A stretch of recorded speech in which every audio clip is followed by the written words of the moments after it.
as we look into the future, and as my elders will express to me the representations of the substantial changes that have happened from their childhood to the day that they sit here today, the real question will be, what does the future hold? And I will say this, that I have come to the determination that the future holds one of two things. We have a choice, and it's one or the other. Dams or salmon.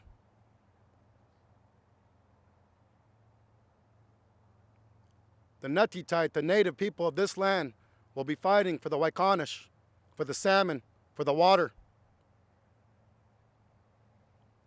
So this is what we've gathered here on this day, formerly known as Columbus Day, to speak about the truth of history.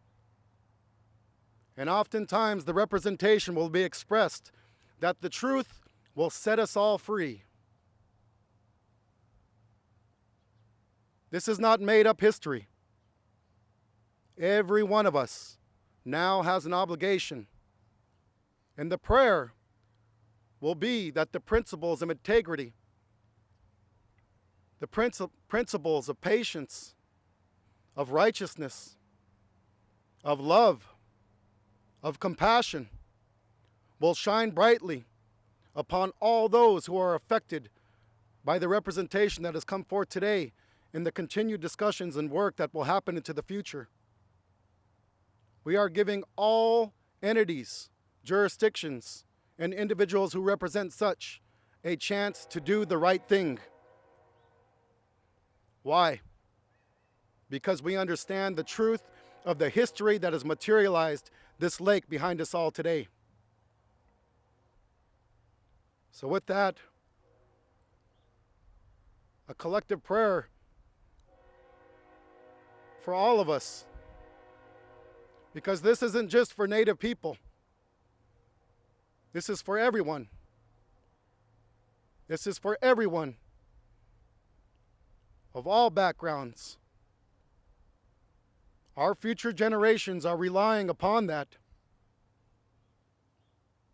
And the ancestors that we look to for guidance, the elders that we speak to today, they tell us that we're to look as far as we can into the future. Will we be the generation that forgot those who are coming behind us, those yet unborn? Will we be the generation that forgot to speak for the resources that cannot speak in a manner that we can understand?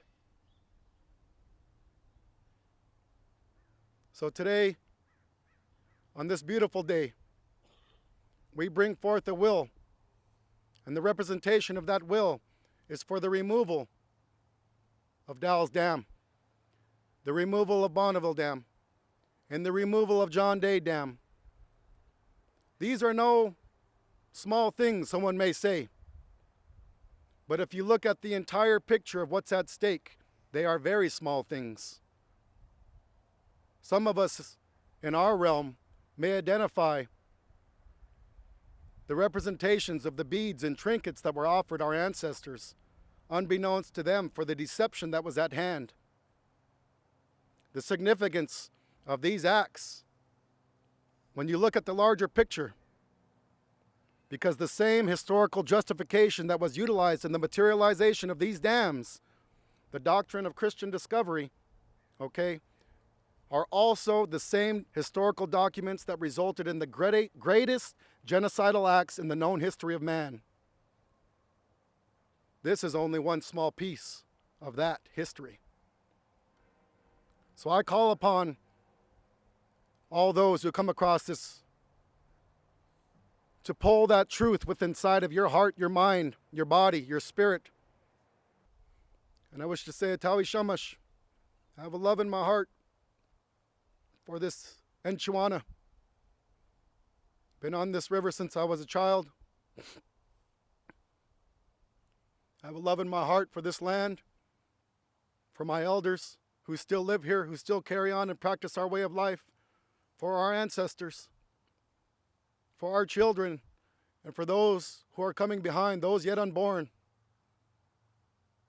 With that, I say, Laukash.